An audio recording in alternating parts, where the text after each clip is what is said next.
Так приятно наблюдать за людьми, когда они работают, разгружают все, привозят. Молодцы ребята, кидают все. Причем часть уже продана.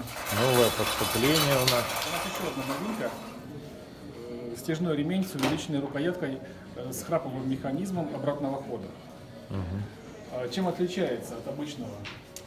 Если сравнить по габаритам, то вот видно, в чем разница. Разница в длине рукоятки. Это раз. Поэтому получается его гораздо легче затягивать.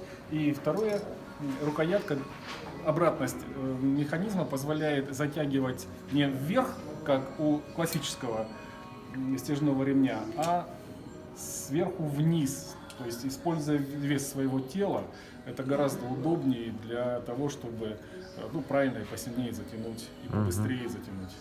Понятно. Ремень. А Вот. цена отличается? Да, цена отличается, примерно, наверное, В 3 раза. процентов, наверное, на 50 будет отличаться. Понятно. Ну все, Даже тогда нет, меньше. фото и ссылка в описании будет на эту штуку под видео.